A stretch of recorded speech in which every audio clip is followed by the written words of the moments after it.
Guys welcome to our video. हमेशा की तरह हमने सोचा कि आज कुछ अलग वीडियो बनाएंगे। हम हर बार सोचते हैं और कभी कभार कर भी लेते हैं। So today's video is about would you और should you rather actually shell out the extra money to buy an overclocked graphic card. क्या पॉइंट है इसका और रेगुलर ग्राफिक कार्ड में और ओवरक्लॉक ग्राफिक कार्ड में सिवाय प्राइस के फर्क क्या रहता है। We going to talk about this today. If you are interested stay tuned and watch till the end. सबसे पहले before we get into how overclock graphic cards are different, आपको मैं दिखा देता हूं एक ओवरक्लॉक ग्राफिक कार्ड। सिंपल, हमारी so much professional unboxing experience के बाद हमको मिला है ये graphic card 3080 Ti AMP Extreme. The legendary AMP Extreme series from Zotac is back in India. In fact, 3090, 3080 Ti and 3070 Ti तीनों के AMP Extreme versions launch हो चुके हैं. If you're lucky enough to get stock, you are a lucky boy. वैसे हमारे पास तीनों का stock है. You can get in touch with us on support@dmvp.in. Usually मैं प्लगइन्स एंड तक रखता हूँ, लेकिन क्योंकि I am super excited about these cards, इसलिए मैं पहले ही डाल दिया plugin. So let's get started about how these cards are super different than regular cards. Now number one, जैसे कि आपको दिख रहा होगा, ये इसका साइज काफ़ी बड़ा है. लाइक एक्चुअली इसका साइज बड़ा है. ये कार्ड्स के साथ बॉक्स के अंदर you get a supporting brace as well. Brace भी रहता है क्योंकि ये ना सिर्फ लंबा है, थोड़ा थिक भी है और ऑब्वियसली वजन भी होगा. क्योंकि आप इसका थिकनेस देख सकते हो. You can if you can see, यहाँ पे देखो इसका ये इतना ज़्यादा बड़ा बड़ा हीट सिंक और कई सारे हीट पाइप, मतलब काफ़ी कूल है दिखने में. Know that is not what's the video about. आगे बढ़ते हैं. Point number 2. Now most of these overclock graphic cards apart from being big, larger and thicker, they also have a higher clock speed. In certain cases even memory clock speed high रहता है. For example, if you just check out the 3090 AMP Extreme versus the 3090 Trinity, Zotac की ही बात करते हैं because we have this over here, उनका base boost clock में difference close to 200 megahertz है. 200 megahertz both are difference. Now how does that translate to performance? It does translate really well because you get up to 10% of boost, in certain cases even more depending on the game engine that there is. तो हाँ obviously इसमें फ़ायदा रहता है.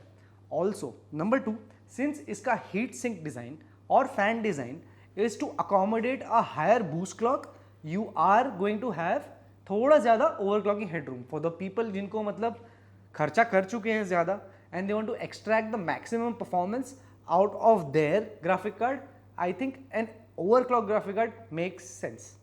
क्योंकि for example अगर मैं ऐसा टाइप का बंदा हूँ जो मेरे को बस 3070 चाहिए, चाहे वो सबसे लोएस्ट बूस्ट क्लॉक का हो, मुझे 3070 चाहिए, दैट्स इट, मैं खुश, बस, और मुझे कुछ नहीं चाहिए. लेकिन हर कोई वैसे नहीं होता है. And overclock graphic card also, सबसे बड़ा डिफरेंस नंबर 3, इसका चिप वर्जन अलग होता है. In case you guys didn't know, we did an entire video called Are All Graphic Cards Made Equal? एक एक्चुअली थोड़ा बहुत हिट सा वीडियो है हमारा. तब मेरे लंबे बाल हुआ करते थे, आप वो वीडियो चेक कर सकते हो. एक्चुअली अच्छा वीडियो है in which we talk about why some graphic cards are more expensive. Now just to crystallize and मतलब शॉर्ट में बोलने के लिए, इसका चिप ही अलग होता है. It's a 3090 chip, but certain 3090 chips are better than other 3090 chips. इसलिए भी ये महंगा होता है. Moving on, point number 4. Now these graphic cards जो भी ओवरक्लॉकिंग वाले होते हैं across brands, not just Zotac, सारे कोई भी ब्रांड के जो हायर प्राइस वेरिएंट्स होते हैं, उसमें जो पावर डिलीवरी सर्किट होती है, मदरबोर्ड और पीसीबी रिलेटेड, लोग इसको VRMs भी बोलते हैं, that circuitry is of higher quality. Number 1. ज़्यादा VRM होता है. नाउ ज़्यादा VRM से फ़र्क क्या पड़ता है? हमेशा ज़्यादा VRM से फ़र्क ये पड़ता है कि your card can run on sustained boost clocks for longer. मतलब बेसिकली बोलेंगे तो स्टैमिना ज़्यादा है तेरे कार्ड का. बेसिकली मतलब कंप्लीट बूस्ट क्लॉक पे अगर रेगुलर कार्ड फॉर एग्जांपल के तौर पे आधा घंटा चल रहा है, उसके बाद थोड़ा डिप हो रहा है, ये उससे ज़्यादा चलेगा. Now depending on the circuitry, depending on the heat sink and fan design, that time period can vary. वो अलग अलग हो सकता है. हाँ, नाउ फाइनली वन प्रो नहीं बोलूँगा मैं, ये कौन है एक्चुअली ओवरक्लॉक ग्राफिक कार्ड्स का. For example, a lot of 3080 Ti's, a lot of them have just 2 8-pin connections, just 2. But when you get into the overclocked cards territory, you will most likely see 3, which means ये card obviously ज़्यादा power लेंगे, वो तो sure है, it's a given. So it's not a pro but it's a con. But that extra power is actually being used ताकि आपका GPU ज़्यादा clock speed तक जाए. अगर आप इसको ओवरक्लॉक कर रहे हो, it should still have the power to sustain that extra clock. ये कारण आपको ज़्यादा महंगी पावर सप्लाई लेनी पड़ेगी, but keep in mind that 10% boost for some people actually means something. कुछ लोगों को अगर उसको बस Dota 2 खेलना है तो 56 GB भी खेल लेगा. It's not for them for sure. आपको ग्राफिक कार्ड की भी जरूरत नहीं है in that case. Like regular E sport titles जो आराम से 100 FPS प्लस दे देते हैं, नहीं. These cards are mostly for people who want to stick with their purchase for longer periods of time. Like आपने 3090 ले लिया and you're like मैं इसको 4 साल चलाऊंगा, 5 साल चलाऊंगा, which in fact you can do on Zotac क्योंकि ये 5 साल की वारंटी देता है. Also for those who didn't know, Zotac ने हमको बहुत सारा पैसे दिया है वीडियो बनाने के लिए. नहीं दिया है ब्रो, स्टॉक दे दिया है, वही बड़ी चीज़ है. Thank you Zotac for giving us stock and letting us make this video. Sorry? सिर्फ स्टॉक दे दिया. Ungrateful दिख रहा है. No, but it is grateful, dude. I'm happy that we got Zotac stock. They're supporting us. Actually, all the brands are supporting us, not just Zotac. But next time around, we're going to be making a video on MSI Seahawk. Oh, liquid cooling wala graphic card, 3080. And we're going to be talking about, in fact, we're going to be testing it with all other graphic cards. और check करते हैं कि liquid cool graphic card में performance difference क्या होगा. If you gonna be interested in that video, subscribe to our channel.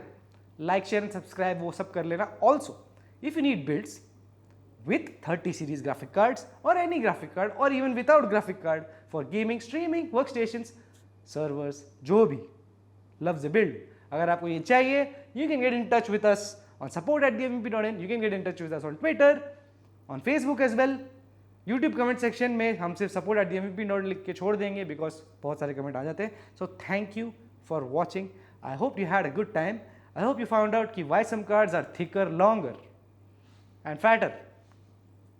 I think that was the entire video. ये मोटा क्यों है basically. Okay, anyway, so thank you for watching. I hope you enjoyed yourself.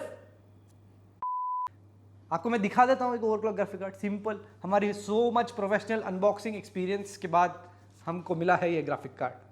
Because we believe सिर्फ डब्बे खोलने से ज़्यादा मज़ा नहीं आता है, एक्चुअल माल मसाला देखने से आता है. So let's get started on why some cards are more expensive. नहीं, वो नहीं बोलना था मेरे को. I actually didn't want to say that. Okay.